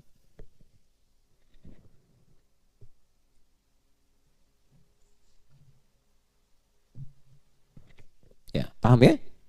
Nah, karena itu kita mesti merasakan penting dan agungnya Al-Quran. Jadi bukan bacaan biasa. Kalau pengen hidupnya berkah, pengen semuanya mudah, ringan, tenang, senang, keluarkan isi Quran untuk diamalkan. Kalau dibaca saja, dapat ketenangan, dapat pahala. Tapi kalau ingin dapat kenyamanan berkehidupan, diamalkan isinya. Dikeluarkan secara tematik, ngajinya tematik. Ini profesinya apa nih? Keluarkan ayatnya. Gitu. Makanya kalau kita mempraktikkan hudan, itu hidupnya tenang dan senang. Faman tabi'a hudaya fala khaufun 'alaihim wa lahum yahzanun. Quran surah kedua ayat 38 di ujungnya itu. Jelas? Nah, itu yang dikeluarkan. Ya. Nah, karena itu selama Ramadan, coba aktivitasnya apa? Profesinya apa? Manfaatkan waktu minimal misalnya dalam i'tikaf untuk mengeluarkan ayat-ayat Quran terkait topik, tema-tema yang dibutuhkan, yang mengiringi aktivitas kehidupan kita, yang jadi pilihan kita itu. Nah, sekarang kita berbahagia, aksesnya paling mudah sekarang. Dulu para ulama itu masih ngikutin. Di kalangan sahabat langsung dibimbing Nabi. Jadi kalau ada pedagang, pebisnis, Nabi konsultasi mereka ke Nabi, Nabi langsung bimbing. Sukses. Pejabat, sukses. Semua sukses. Setelah itu diajarkan oleh sahabat, ditangkap. Masih talaki. Tapi kemudian, beberapa generasi setelahnya cerdas. Dihimpun, ditulis. Penjelasan Nabi itu. Dibikin tema-tema, topik-topik. Di antaranya Imam Al-Bukhari.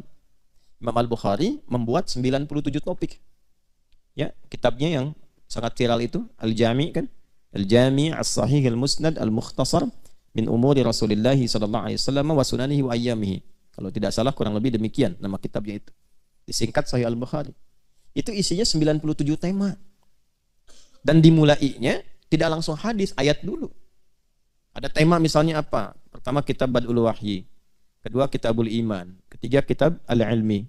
Ya, dan seterusnya.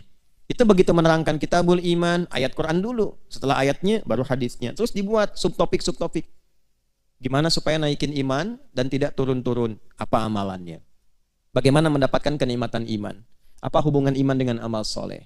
Itu diruntut. Ilmu, kitabul ilmi. Ya, bagaimana cara mendapatkan ilmu? Mengatur waktu untuk belajar ilmu itu bagaimana? Supaya cepat mendapatkan ilmu bagaimana? Itu banyak dikumpulkan. Kitabul buyu' bagi yang bisnis berdagang, keluarkan. Bagaimana bisnis yang berkah? Bagaimana menghindari hal-hal yang kemudian cenderung bermasalah. Itu kan? Bagaimana menghindari riba, bagaimana mempercepat harta yang berkah yang dengan itu bisa mendekat kepada Allah. Ya, banyak sekali kok. Kitabul Marid, bagaimana menyikapi ujian dari Allah misalnya dari penyakit. Ada tentang bab kedokteran di dalamnya, bab kesehatan. Banyak sekali. Di ujungnya adalah pelajaran-pelajaran daripada para sahabat, ada manakib-manakib dia tuh. Ya, bagaimana amalan-amalan mereka tuh. Zikir-zikirnya sampai dikumpulkan. Yang hatam, makanya kalau ngaji yang hatam. Kalau hatam itu Masya Allah lengkap itu. Ya. Ada zikir-zikir spesifik. Zikir saat jadi pasukan khusus dalam medan perang seperti apa. Ada. Ya. Zikir dalam bidang kepemimpinan. Imam Muslim bikin kitabnya, Kitabul Imarah. Ada. Puasa nih. Kan puasa itu sebulan kan. Apa yang dikerjakan selama Ramadan? Langsung dibikin Kitabus Shaum. Lengkap itu. Dari memulai kapan mengakhiri, bagaimana cara sahur, kapan tarawih, seperti apa, dan seterusnya. Lengkap. Kita orang sekarang tuh tinggal jalanin aja. Baca, pahami, amalkan. 11 bulan punya waktu baca. Ramadan tinggal ngamalin. Ini dibiarin. Begitu masuk Ramadan, malah sibuk belajar lagi. Kapan ngamalnya? Ya walaupun tidak salah.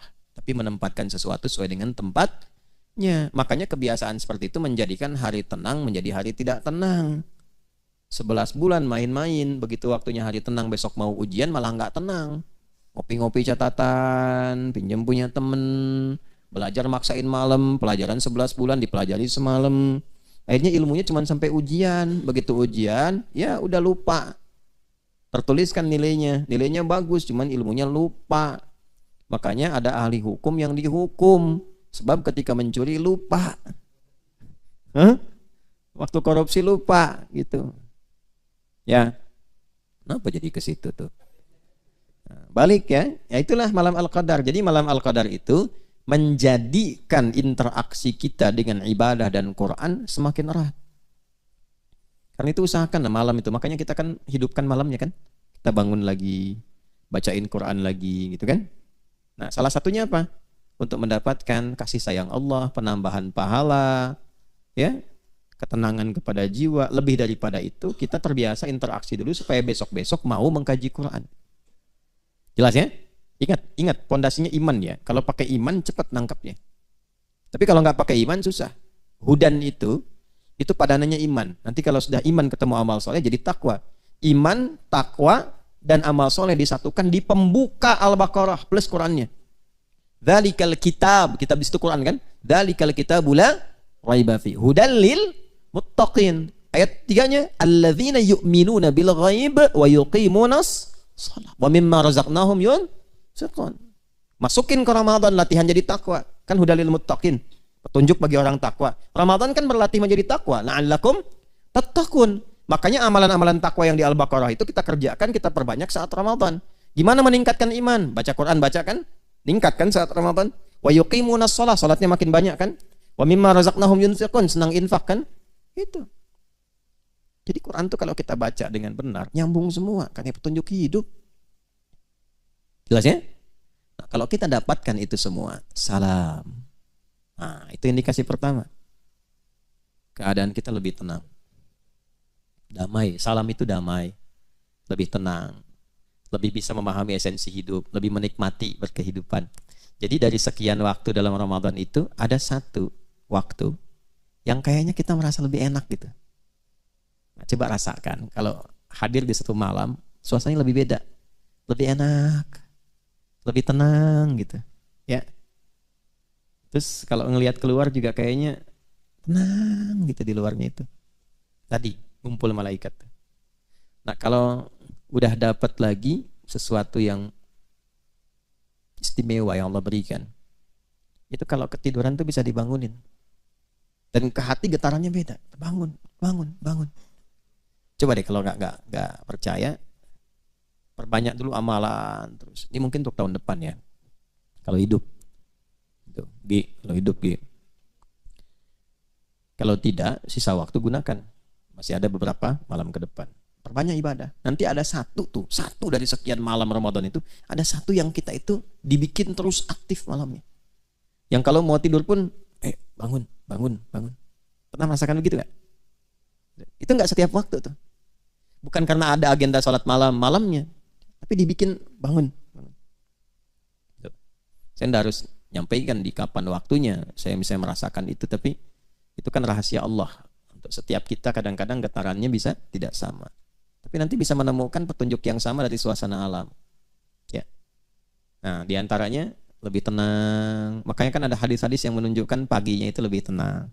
Gak terlampau panas, gak terlampau dingin. Cahaya mataharinya sejuk, enak gitu. Nyaman. Ya. Jadi akhirnya salam. Di malam Al-Qadar itu kita mendapatkan salam. Maknanya dua. Bisa menunjuk pada isyarat malam Al-Qadar lebih tenang, lebih nyaman, lebih damai ke hati. Lingkungannya juga mendukung, tenang, damai, enak ke ibadah gitulah. Enak ke ibadah.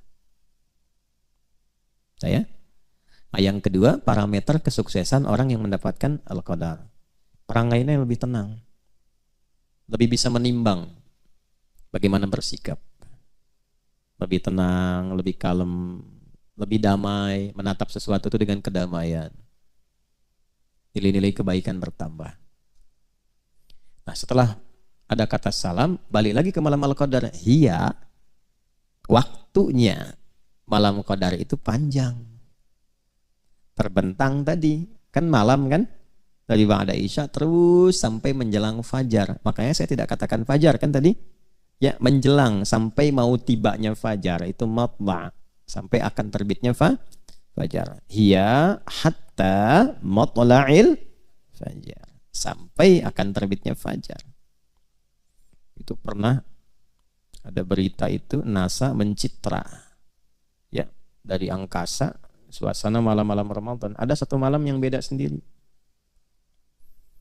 Bahkan di tahun-tahun kebelakang itu kalau sudah sampai begitu ya, fenomenanya kita belum yakin, belum sungguh-sungguh, saya pikir keterlaluan lah.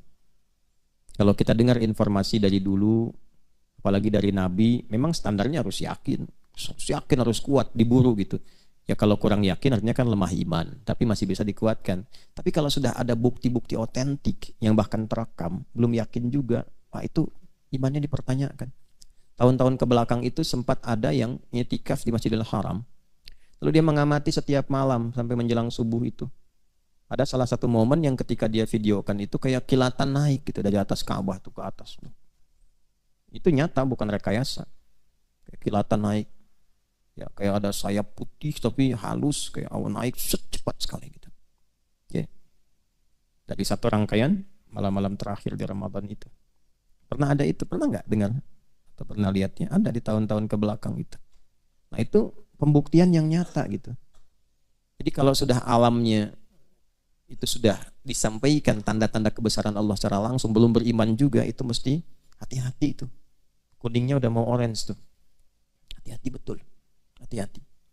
Karena nanti ada ayatul Quran, ada ayatul kaun. Ayatul kaun tufassiru ayatul Quran.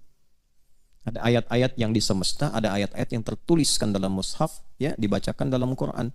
Nah, ayat-ayat semesta itu pembuktian langsung dari Al-Quran. Jelas ya? Di mana belah batu ditemukan kalimat Allah? Belah tomat adalah lafaz Allah. Melihat ke atas awan bentuknya Allah, bentuknya Muhammad SAW. Di mana tuh? Masa belum yakin juga? Nah, itu hal-hal yang langka, fenomena yang nggak terjadi setiap waktu, ya. Nah, karena itu manfaatkan. Kalau pengen mendapatkan malam Al-Qadar gampang. Rumusnya gampang sekali. Cuman 2. 1, konsisten menunaikan ibadah malam. Walaupun sekejap di waktu-waktu tadi itu dari ba'da isya menjelang fajar. Jadi rumusnya 1, konsisten menunaikan ibadah malam. Setiap malam Ramadan. Walaupun sekejap, 5 menit, 10 menit, enggak apa-apa, sesuai kemampuan. Yang bisa dioptimalkan silahkan. Yang kedua, jangan maksiat. Ya, jangan maksiat. Itu aja. Assalamualaikum warahmatullahi wabarakatuh. Alhamdulillahi rabbil alamin. Segala puji hanya milik Allah subhanahu wa ta'ala yang telah memberikan kita nikmat iman, nikmat Islam, serta kesempatan untuk mendengarkan dan mengambil pelajaran dari kajian yang sangat berharga ini. Jamaah sekalian yang dirahmati Allah, Dari kajian yang telah disampaikan oleh Ustadz Adi Hidayat, kita belajar tentang satu malam yang sangat istimewa di bulan Ramadan, yaitu malam Lailatul Qadar, malam yang dimuliakan oleh Allah Subhanahu wa Ta'ala, malam ketika Al-Quran pertama kali diturunkan, dan malam yang nilainya lebih baik daripada 1000 bulan. Pada malam tersebut, pahala amal ibadah dilipat gandakan dengan sangat luar biasa. Satu malam ibadah bisa lebih baik daripada ibadah selama puluhan tahun. Para malaikat turun ke bumi dengan jumlah yang sangat banyak. Bahkan malaikat Jibril juga turun membawa keberkahan dan rahmat dari Allah Subhanahu wa Ta'ala. Malam itu adalah malam penuh ketenangan, malam penuh kedamaian hingga terbit fajar. Di malam tersebut, doa-doa memiliki peluang besar untuk dikabulkan, dosa-dosa diampuni, dan amal kebaikan dilipat gandakan pahalanya. Karena itu, Rasulullah Shallallahu Alaihi Wasallam menganjurkan kita untuk bersungguh-sungguh mencari malam Lailatul Qadar, terutama pada 10 malam terakhir bulan Ramadan. Caranya sederhana, yaitu dengan memperbanyak ibadah di malam hari, membaca Al-Quran, berzikir, berdoa, dan menjauhi maksiat. Semoga Allah Subhanahu wa Ta'ala memberikan kita kesempatan untuk bertemu dengan malam Lailatul Qadar dan menerima seluruh amal ibadah kita. Jamaah sekalian yang dirahmati Allah, jika video ini bermanfaat, jangan lupa untuk menekan tombol like, bagikan video ini kepada keluarga, sahabat, dan orang-orang yang kita cintai agar semakin banyak yang mendapatkan manfaat dari ilmu ini. Dan jangan lupa juga untuk subscribe channel ini agar kita bisa terus menyebarkan kajian Islam yang penuh hikmah seperti ini. Kami juga mengajak jamaah sekalian untuk menuliskan doa terbaik di kolom komentar untuk Ustadz Adi Hidayat Hafizahullah. Semoga Allah Subhanahu wa Ta'ala senantiasa menjaga beliau, memberikan kesehatan, keberkahan umur, serta terus menjadikan beliau sebagai perantara tersebarnya ilmu yang bermanfaat bagi umat. Semoga setiap ilmu yang kita dengarkan menjadi amal jariah yang terus mengalir pahalanya hingga hari kiamat. Wassalamualaikum warahmatullahi wabarakatuh.